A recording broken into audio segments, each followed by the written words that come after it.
Decía el siervo de Dios del pasado, A.W. Tozer, la vaga y tenue esperanza de que Dios es demasiado bueno para castigar a los impíos se ha convertido en un opio mortal para las conciencias de millones de personas. Dios es muy bueno como para castigar el mal. La semana pasada dijimos que leer Lucas capítulo 16 es como ser tomados de la mano por el Señor Jesucristo y ser llevados a las puertas mismas del infierno para darnos un vistazo de lo que será el destino eterno de los que no creyeron en Él. La vez pasada nos concentramos en el gran contraste que vemos en las vidas de los dos personajes principales de esta parábola antes y después de la muerte. En versículo 25, voy a leer el texto en un instante, pero en el versículo 25 de Lucas 16 dice: Hijo, recuerda que durante tu vida recibiste tus bienes y Lázaro igualmente males, pero ahora él es consolado aquí y tú estás en agonía. Un gran contraste. Esta vida temporal no durará para siempre y en la eternidad puede haber una reversión muy dramática del estado actual de las personas. El rico pasó de un sueño a una pesadilla, mientras que Lázaro vio su pesadilla convertirse en una gloriosa bendición. Un antes y un después, muerte y eternidad. Eso fue lo que vimos la semana pasada. A lo que quiero llamar la atención con el sermón de hoy es al diálogo que ocurre entre el rico y Abraham. Examinar de manera particular las dos peticiones que el rico hace a Abraham en esta parábola. Así que veamos en primer lugar la primera petición: ten misericordia de mí. Vamos a leer a partir del versículo 19 hasta el versículo 26. Dice: había cierto hombre rico que se vestía de púrpura y lino fino, celebrando cada día fiestas con esplendidez. Y un pobre llamado Lázaro yacía a su puerta cubierto de llagas, ansiando saciarse de las migajas que caían de la mesa del rico. Además, hasta los perros venían y le lamían las llagas. Y sucedió que murió el pobre y fue llevado por los ángeles al seno de Abraham, y murió también el rico y fue sepultado. Y esta es la porción a la que quiero llamar la atención. En el Hades alzó sus ojos, estando en tormentos, y vio a Abraham a lo lejos y a Lázaro en su seno. Y gritando dijo: Padre Abraham, ten misericordia de mí, y envía a Lázaro para que moje la punta de su dedo en agua y refresque mi lengua, pues estoy en agonía en esta llama. Pero Abraham le dijo: Hijo, recuerda que durante tu vida recibiste tus bienes y Lázaro igualmente males, pero ahora él es consolado aquí y tú estás en agonía. Y además de todo esto, hay un gran abismo puesto entre nosotros y vosotros, de modo que los que quieran pasar de aquí a vosotros no puedan, y tampoco nadie pueda cruzar de allá a nosotros. Y llama la atención inmediatamente la manera en que el rico se dirige a Abraham. Le llama Padre Abraham. El que Jesús incluya este elemento y que Lucas, el evangelista, no lo deje fuera en su narración, puede llevarnos a pensar que Jesús está denunciando algo de las costumbres de los judíos de aquellos días. Y era la noción popular de que por ser descendientes de Abraham, ya eso les hacía favorecidos de parte de Dios, simplemente por su ascendencia. Y aquí hay una verdad chocante para los judíos: un hijo de Abraham en el infierno. Impactante. Pero ya nosotros habíamos visto de seguro verdades de esto en otros lugares de los evangelios. Aparece en las discusiones de Jesús con los judíos en Juan capítulo 8, por ejemplo. Pero en Mateo 3 encontramos a Juan el Bautista cuando está como pregonero preparando la entrada al ministerio del Señor Jesús. Y él le decía a los judíos: dad frutos dignos de arrepentimiento. No es simplemente, yo soy religioso. No, den frutos dignos de arrepentimiento. Y no presumáis que podéis deciros a vosotros mismos: tenemos a Abraham por padre. Porque os digo que Dios puede levantar hijos a Abraham de estas piedras. Y el hacha ya está puesta a la raíz de los árboles. Por tanto, todo árbol que no da buen fruto es cortado y echado al fuego. El fuego para hijos de Abraham era una verdad culturalmente chocante. Y el hecho es que nadie entrará al cielo por ascendencia o por estirpe. Ezequiel 14:14 tiene un texto interesante. Aunque estos tres hombres, Noé, Daniel y Job, estuvieran en medio de él, ellos por su justicia solo se librarían a sí mismos, declara el Señor, no a sus descendientes. Ellos se salvarían a ellos. No importa que tu papá o tu abuelo haya sido Job, Noé o Abraham o Daniel. Ellos tuvieron que ser salvados por Dios, porque nadie se salva por la justicia de un familiar. Y eso es importante que lo tengas en cuenta. Y por eso este descendiente de Abraham estaba en el infierno, porque no hay gracia excedente de ningún familiar que se aplique al otro. A mí me sobró, te voy a dar a ti de lo que me sobró de mi justicia. No, eso no es así. El que cree en el Hijo tiene vida eterna, pero el que no obedece al Hijo no verá la vida, dijo Jesús, sino que la ira de Dios permanece sobre él. Juan 3:36. Escuchemos la petición que hace este hombre. Padre Abraham, ten misericordia de mí. Y envía a Lázaro para que moje la punta de su dedo en agua y refresque mi lengua, porque estoy en agonía en esta llama. Nada como eso posiblemente había salido de los labios de este rico. ¿Ten misericordia? Él podía tener misericordia de otros, pero él pedir misericordia. Pero ahora era él que lo estaba pidiendo. Ahora era él que estaba suplicando por misericordia. Siempre fue necesitado de misericordia. Lo único que él no estaba consciente de ello. Con sus necesidades materiales todas cubiertas y viviendo de fiesta en fiesta, él no estaba consciente de lo urgentemente necesitado de la misericordia de Dios que estaba. Entretenido. Pero esta historia nos enseña que los perdidos se harán conscientes de la necesidad de la misericordia de Dios demasiado tarde. Pero Cristo, en su piedad y compasión, comparte una historia como esta para que tú y yo despertemos a las realidades eternas y podamos prepararnos antes que partamos de este mundo al venidero, porque tú y yo partiremos. Y la gran pregunta es: ¿cuál será nuestro destino? Pensar en un lugar donde la misericordia de Dios es completamente ausente es muy duro. Y para que tengamos una idea, el autor de Hebreos hace una comparación con lo que decía la ley del Antiguo Testamento. ¿Qué estipulaba la ley? En Hebreos 10:28 dice: cualquiera que viole la ley de Moisés muere sin misericordia. Esa era la declaración. Ese es el castigo. Y dice: por el testimonio de 2 o 3 testigos. Cuanto mayor castigo entonces pensáis que merecerá el que ha hollado bajo sus pies al Hijo de Dios y ha tenido por inmunda la sangre del pacto por la cual fue santificado y ha ultrajado al Espíritu de gracia.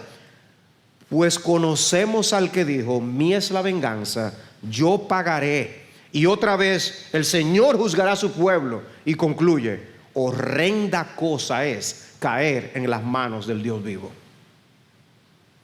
¡Qué declaración! un lugar de sufrimiento sin misericordia. Todos los sufrimientos de esta vida de alguna manera están mezclados con alguna pizca de bondad. No estamos todo lo mal que pudiéramos estar, aún en el caso más extremo. Pero en el infierno no será así. No habrá moderación alguna del tormento.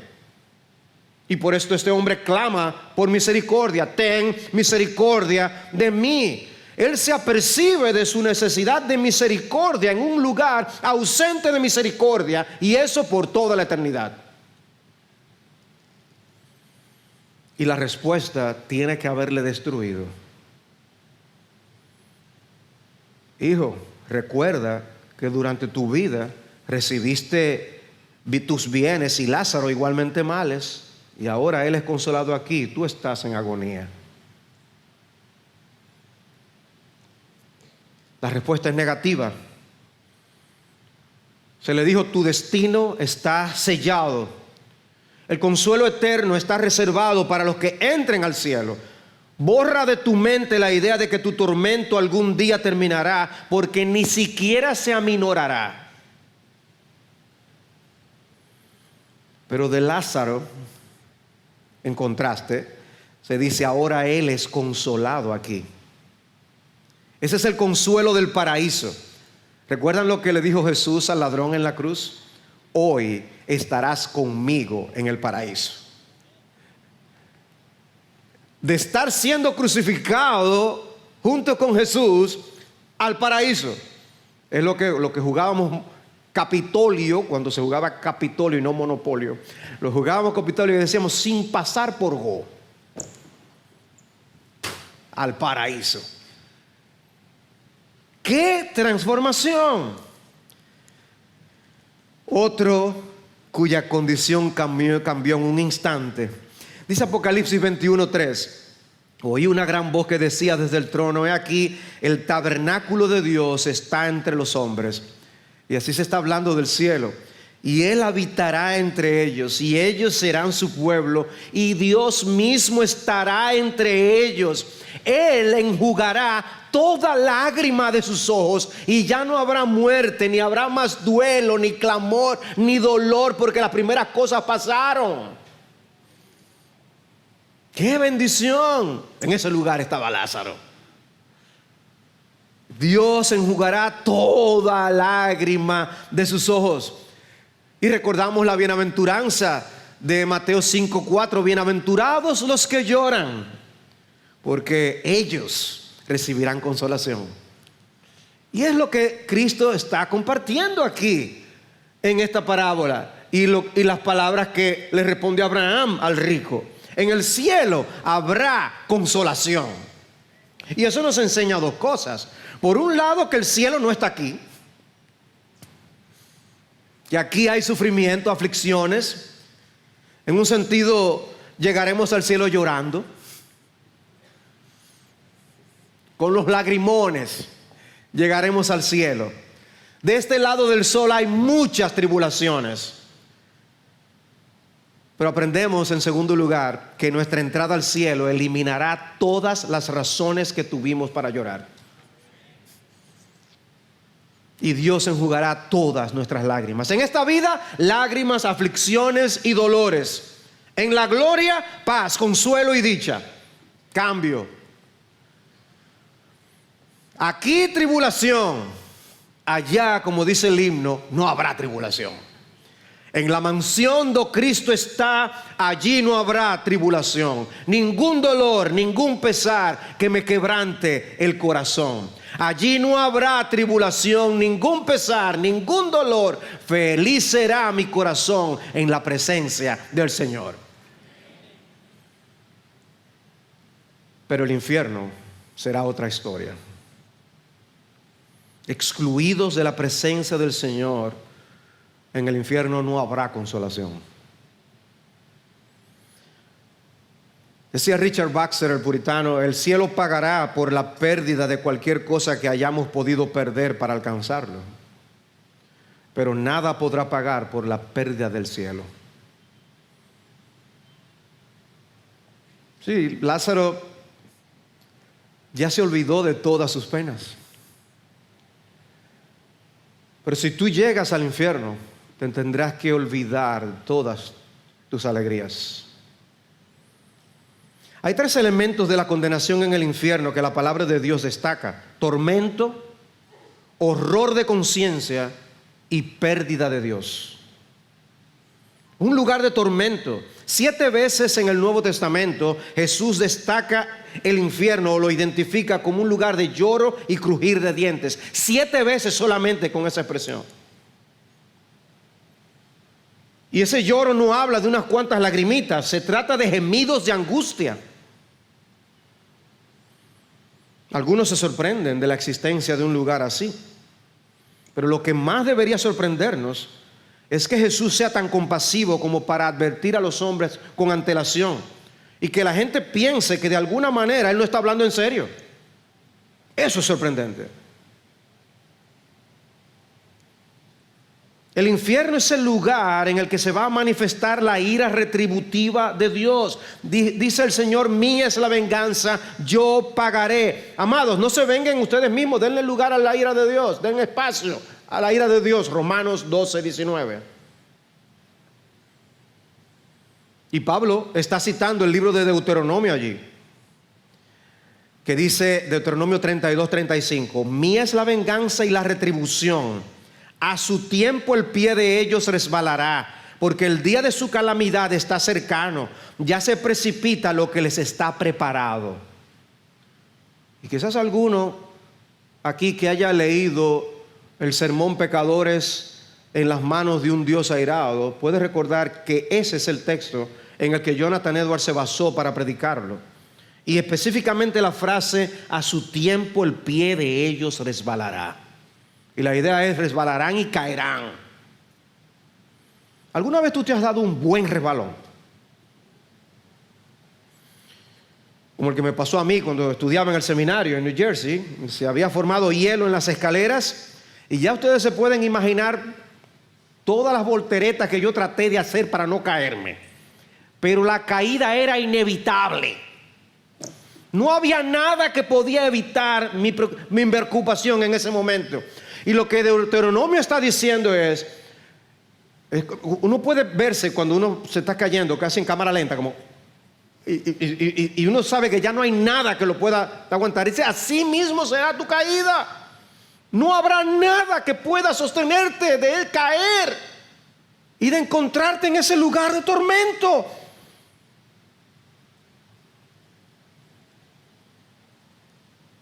Por eso es que el autor de Hebreos dice: horrenda cosa es caer en las manos del Dios vivo. Mía es la venganza, yo pagaré. No podemos borrar esos versículos de las Escrituras. Y más, en otro capítulo, en Hebreos 12:29, dice que nuestro Dios es fuego consumidor. Eso es el Nuevo Testamento. Y lo hace. Lo dice así tan claramente porque es Jesús tomándonos de la mano y llevándonos a las puertas del infierno, abriendo las puertas para que sintamos un poco del calor que hay allí, del fuego y de la tormenta de fuego que hay en ese lugar. Que Dios use el fuego para describir el infierno, hermanos, eso nos dice mucho. Es una imagen elocuente y la realidad es peor que la imagen. Cristo hablaba del lago de fuego. Apocalipsis usa esa expresión 4 veces, lago de fuego.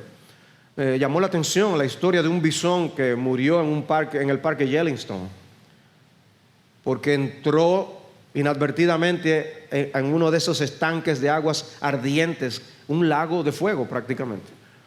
Y fue triste ver la imagen de este animal entrando a ese lugar del que no pudo salir. Imagínense un lago de fuego. La petición del rico y la respuesta de Abraham nos enseñan que el infierno es un lugar ausente de misericordia divina, un lugar de tormento, la manifestación de la ira de Dios. Y es un tormento eterno, nunca terminará. Y cuando el pecador ya haya estado allí 100,000 años, o 100 millones de años, o 100,000 millones de años, será como si su castigo estuviera tan solo comenzando. Eterno. Todo por rebelarse contra un Dios infinito. Decía Spurgeon que el pecador en el infierno puede escuchar la llave del destino eterno girar en su horrible cerradura. Y como el pecador ve a Dios tomar la llave y arrojarla a lo profundo de la eternidad para que nunca más pueda ser hallada. No hay esperanza, no hay escape. Y como narra el libro de Apocalipsis, los enemigos de Dios desearán la muerte, pero no la podrán alcanzar. Cada ola de la eternidad será seguida por otra ola de la eternidad y será un para siempre sin final. Observa entonces bien lo que hay detrás de la puerta, detrás de esa puerta del infierno de la que esta historia nos habla. Pero añade también el horror de una conciencia acusadora.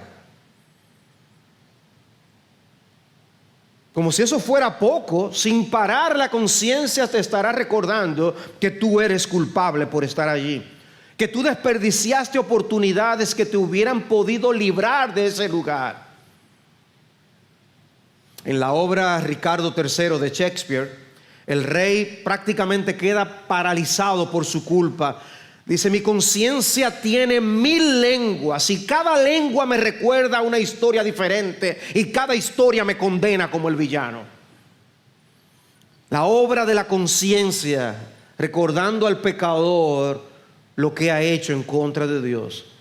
Y si esos son los dolores de una conciencia en la tierra, imagínense lo que será las acusaciones de la conciencia en el infierno. Yo creo que todos nosotros fuimos bombardeados esta semana con el caso de la pareja de funcionarios de una empresa de tecnología atrapados infraganti en pantalla gigante en medio de un concierto. Ambos casados atrapados en posición comprometedora.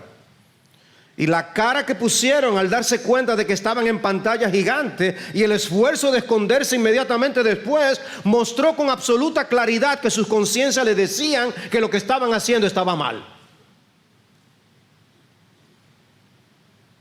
Pues se pueden imaginar entonces qué será la acusación de la conciencia en el infierno. Es por eso que Jesús describe a los condenados como aquellos cuyo gusano nunca muere. Porque aquí las personas pueden auxiliarse de muchas cosas para anestesiar las conciencias. Y usan droga, alcohol, van a fiestas, usan entretenimiento, redes sociales. Pero en el infierno no habrá nada que mitigue el sentimiento de que yo estoy aquí por mi culpa.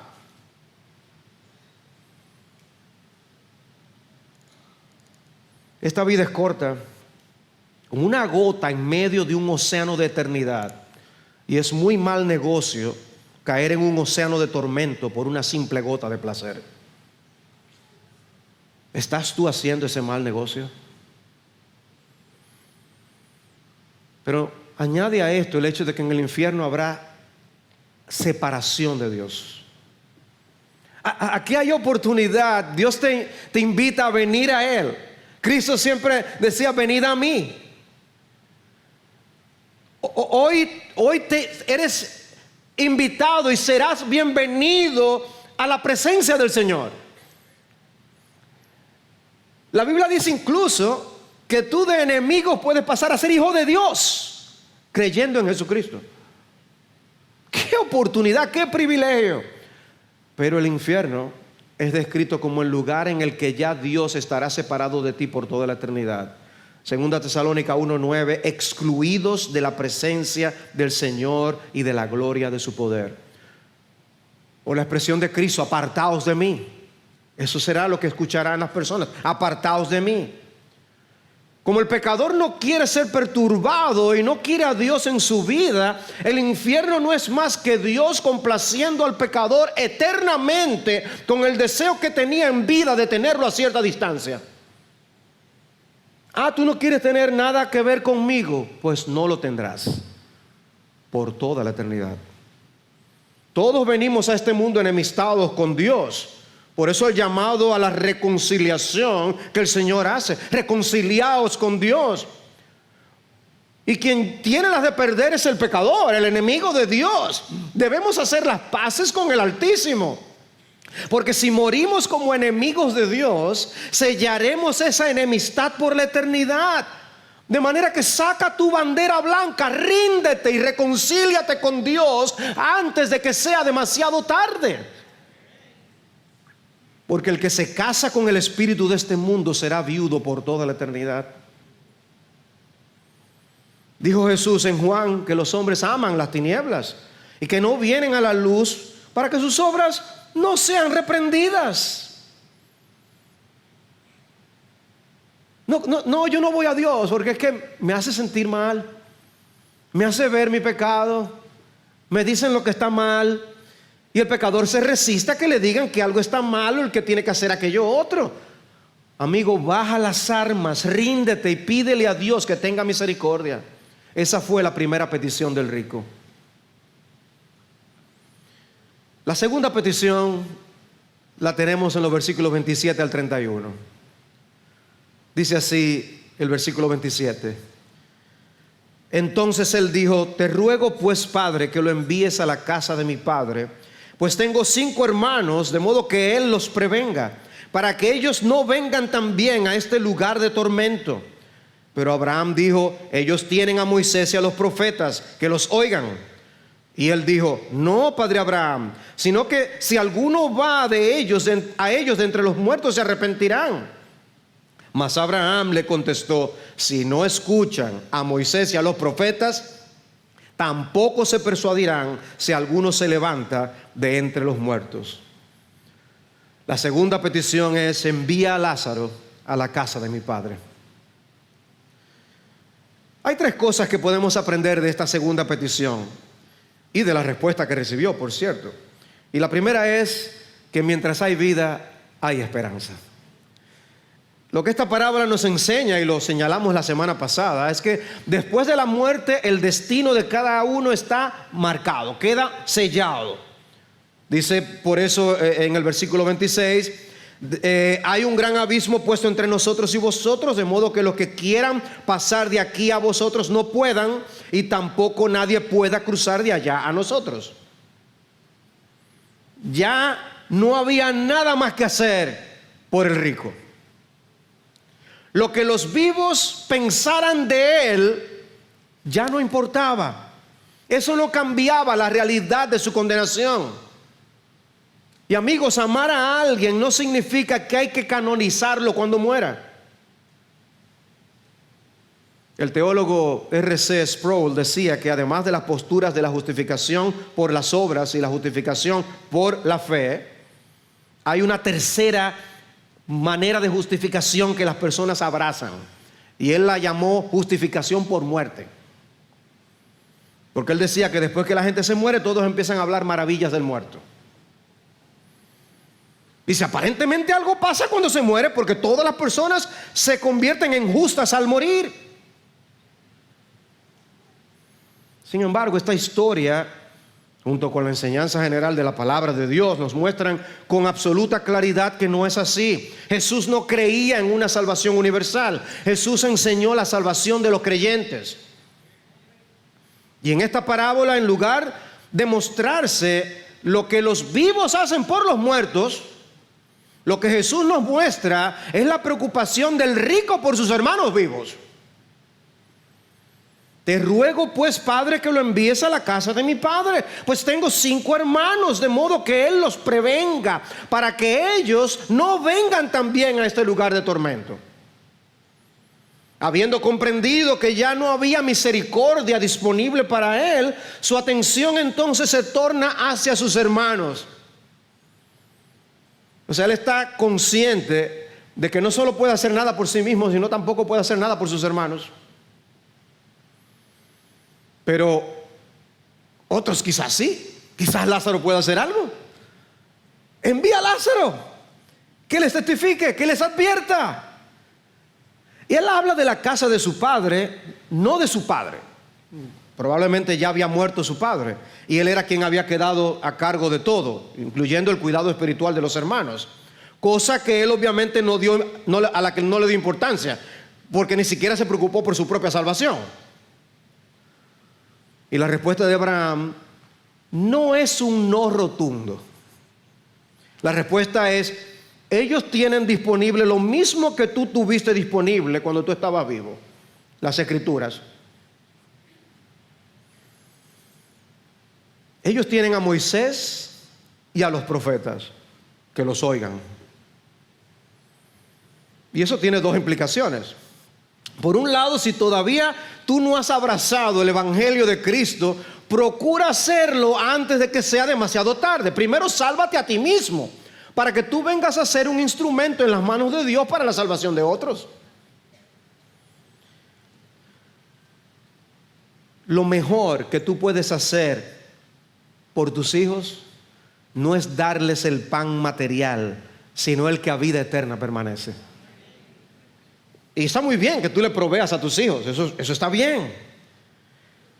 Está muy bien que tú les des una buena educación. Pero recuerda, todo en esta vida es temporal. ¿De qué vale garantizarles el futuro de unos pocos años si luego se perderán por toda la eternidad?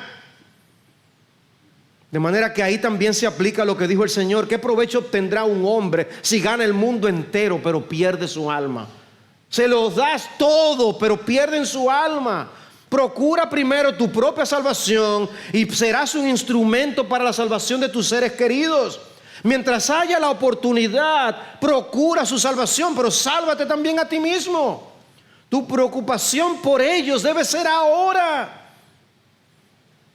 El problema es que muchos ahora mismo son más causa de tropiezo que instrumentos de testimonio. Pero esto también tiene implicaciones para los creyentes. Nosotros también podemos desvirtuar el orden de las prioridades en nuestras vidas. Qué poco tiempo tenemos los padres para criar a los hijos. Qué rápido se va el tiempo. Las muchas ocupaciones nos roban el tiempo significativo que pasamos con ellos, y mientras tanto el tiempo no se detiene a esperarnos. ¿Estamos aprovechando las oportunidades para sembrar en sus corazones aquello que va a germinar por la eternidad? ¿O se nos van las fuerzas en asuntos temporales? No porque sean cosas necesariamente malas, simplemente no son las más importantes. Y aquí quiero compartirles las palabras que pronunció John Flavel, o Flavel en español, al respecto. Es una cita larga, pero quiero tomarme la libertad de compartírselas. Dice: muchos padres son culpables de demasiados descuidos por negligencia, estorbos mundanos e indulgencias mimadas. Y mientras ellos descuidan el tiempo de sembrar buena semilla, el diablo aprovecha las oportunidades. Si ellos no las usan, él lo hará. Si ellos no les enseñan a orar, él les enseñará a maldecir, blasfemar y mentir. Si no les ponen la Biblia o el catecismo en sus manos, él les pondrá copias obscenas. Eso tiene muchas aplicaciones al día de hoy. Otros hay que alimentan a sus hijos tan profanamente que les enseñan con sus ejemplos los últimos pecados que fueron acuñados en el infierno. Les enseñan a denigrar y a burlarse de la piedad seria. Y hasta sonríen al escucharlos hablar en el dialecto de los demonios. Mira cómo habla, mira los chistes que hace y las palabrotas que utiliza. Tales familias son criaderos para el infierno. Y aunque Dios por su extraordinaria mano arrebata de cuando en vez en su providencia un alma por medio de la conversión, generalmente mueren como viven. Entran, como dice el Salmo 49, en la generación de sus padres, nunca más verán la luz. Que todos los padres consideren cuán terrible es ser instrumentos de ruina eterna. En vano son todas sus preocupaciones por sus cuerpos, si sus almas perecen por falta de conocimiento. Fueron muy solícitos con sus cuerpos, pero descuidados con sus almas. Diligentes en verlos ricos, pero indiferentes en cuanto a si tenían la gracia. Descuidaron enseñarles de la salvación, pero el diablo no fue negligente en enseñarles del camino del pecado. Desearán nunca haber sido padres cuando los dolorosos gritos de sus hijos condenados digan lo siguiente en sus oídos: oh maldito padre, oh cruel en misericordia madre, sus ejemplos me han traído con ustedes a esta miseria. Tuvieron tiempo y motivos suficientes para advertirme de este lugar cuando mi corazón todavía era tierno y mis afectos moldeables. ¿No era igual de fácil poner una Biblia delante de mí como los juegos? ¿Castigarme cuando provocaba a Dios con el pecado, como cuando les provocaba a ustedes por una tontería? Una palabra dicha a tiempo hubiera podido salvar mi alma. Una reprensión dada sabiamente y apoyada por su ejemplo me habría preservado. ¿Por qué no me preguntaron qué vas a hacer para ser salvo? Como me preguntaron que qué iba a hacer cuando fuera grande. O si tan solo hubiera observado una religión seria en ustedes, si hubiera escuchado a mi padre o a mi madre de rodillas en oración, eso hubiera podido despertarme para ver mi condición.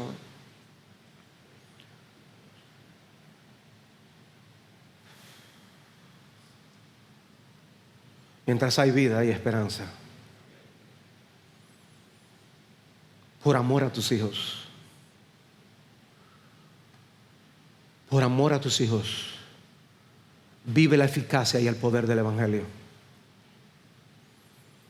No desperdicies las oportunidades y las ocasiones.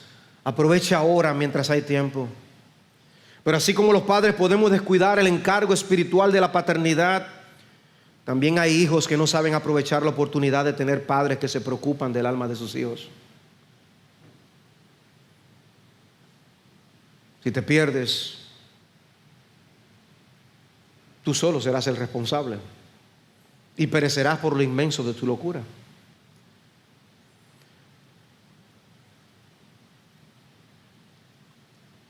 No será la experiencia de pocos en el infierno, que por usar el lenguaje que aparece aquí en esta parábola, verán a sus padres creyentes en el cielo, mientras ellos están expulsados de la presencia del Señor y condenados para siempre. Algunos recordarán a un hermano o una hermana, quizás una abuelita que siempre estaba orando por ti. Ojalá no sea tu caso, porque verás en la presencia del Señor al amigo que tú abandonaste cuando Él entregó su vida al Señor y tú no quisiste que te molestara con la Biblia de la que Él te hablaba tanto. Y lo dejaste. Otra implicación que se desprende del texto es el deber de alcanzar las almas con el Evangelio, ¿no es así? En sentido general. Dice Judas 22 y 23, tened misericordia de algunos que dudan, a otros salvad arrebatándolos del fuego. Es como agarrándolos del fuego. Tenemos que ver a los hombres como cayendo a ese lago de fuego y nosotros arrebatándolos de ese lugar, dispuestos a proclamar el Evangelio a tiempo y fuera de tiempo, ante una condenación tan horrible, sentir el infierno que ellos no perciben por ellos. Hay urgencia. Hubo un famoso jugador de cricket inglés que se convirtió al Señor. Su nombre era Charles Stott. Y el equivalente en su fama sería hablar de Babe Ruth. Él se desprendió de una fortuna y formó parte de los famosos Cambridge Seven, estudiantes brillantes de Cambridge que se fueron al campo misionero. Murió como anciano en África, no sin antes escribir lo siguiente: algunos quieren vivir cerca del sonido del campanario de la iglesia. Yo prefiero tener un lugar de rescate que se encuentre a una yarda del infierno.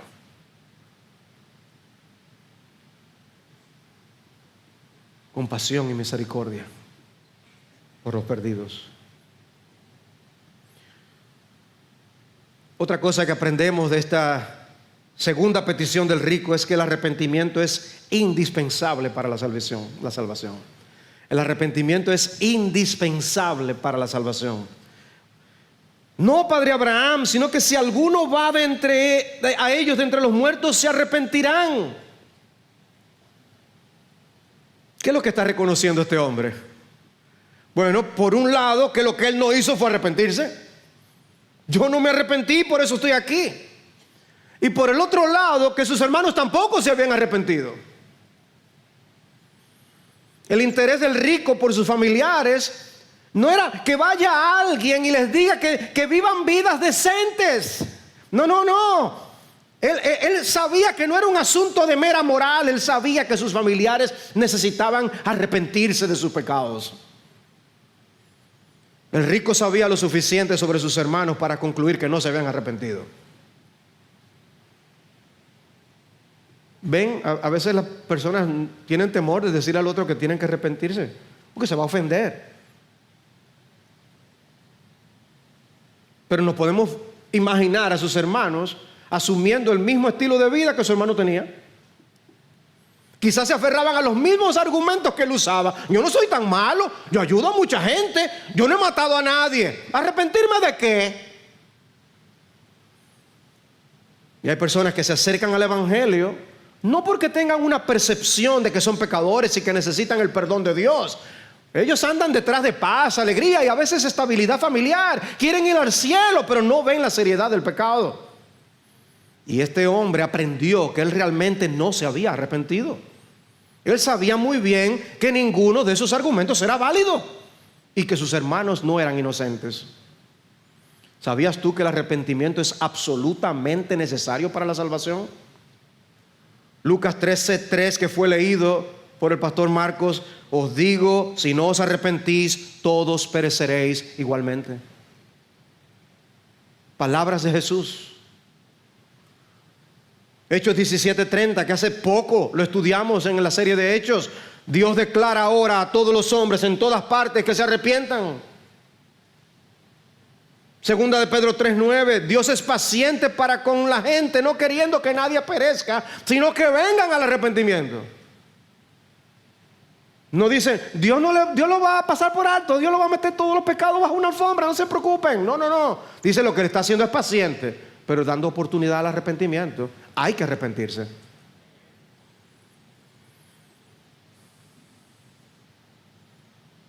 Muchas personas simplemente no quieren reconocer sus faltas.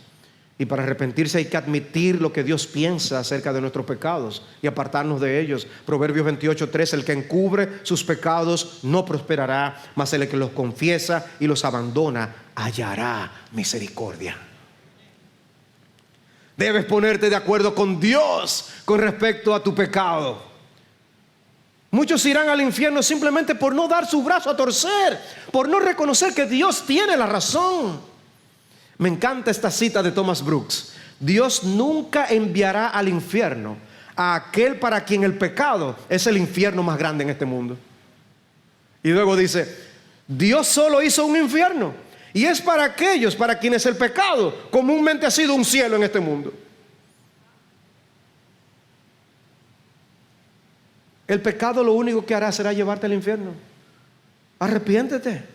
Sin el perdón de Dios, Él tomará en cuenta todos tus pecados en el día del juicio. Todos, de actitud, pensamiento, palabra, acción, de omisión, comisión, todos.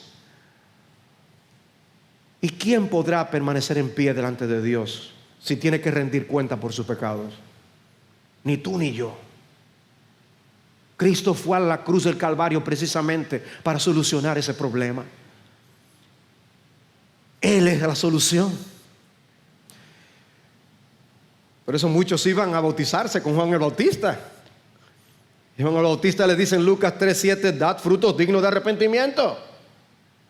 Tienen que arrepentirse, porque si no, todo árbol que no da buen fruto es cortado y echado al fuego. ¿Y qué tenemos que hacer entonces? ¿Y qué es lo que es arrepentirse? ¿De qué me tengo que arrepentir? Ustedes quieren que le ayude, les dé una idea de qué es lo que tienen que hacer. Dice, el que tiene 2 túnicas comparta con el que no tiene, y el que tiene que comer haga lo mismo. No exijáis, les dijo a unos recaudadores de impuestos, no exijáis más de lo que se os es ordenado.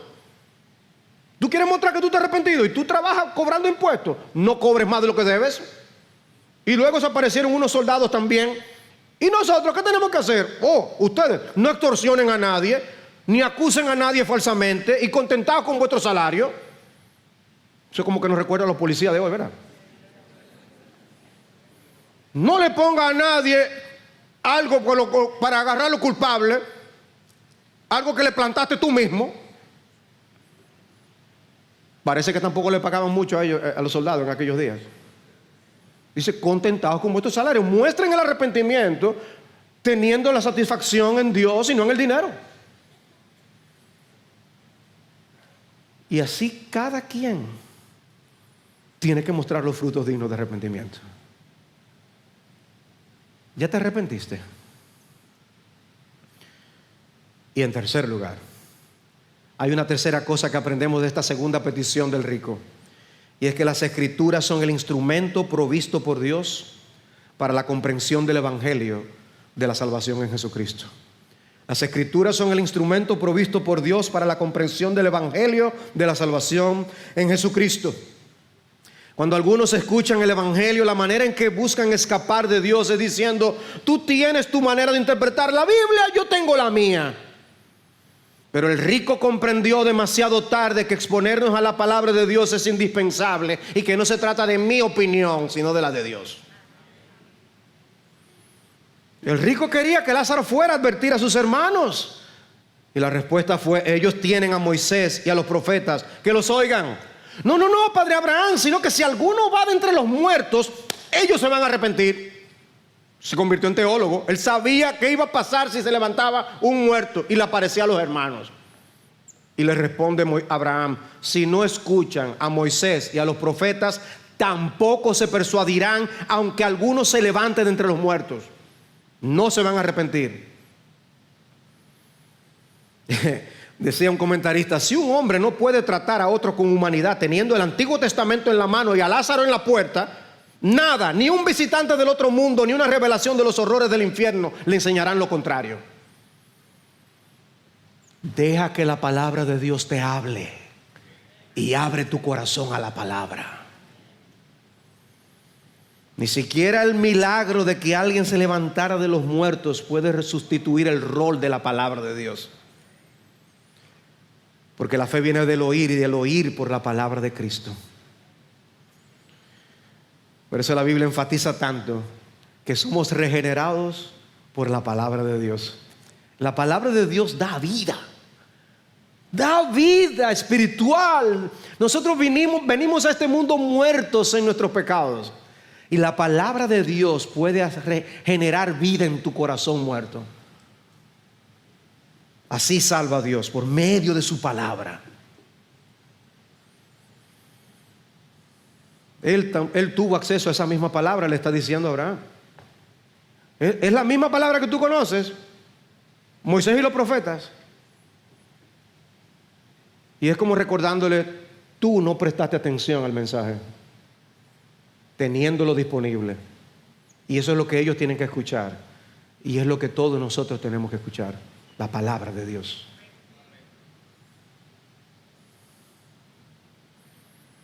No prestar atención a la palabra de Dios es no prestar atención al Dios de la palabra. No hacer caso a la palabra del Dios Todopoderoso es lo más peligroso que tú puedes hacer en tu vida. Hay un texto fuerte en Zacarías capítulo 7, donde Dios denuncia a los incrédulos y les dice: ustedes han puesto el corazón de ustedes tan duro como un diamante para no recibir mi palabra. ¿Y saben lo que les dijo Dios? Y sucedió que como yo había clamado y ellos no habían querido escuchar, así ellos clamaron y yo no quise escuchar.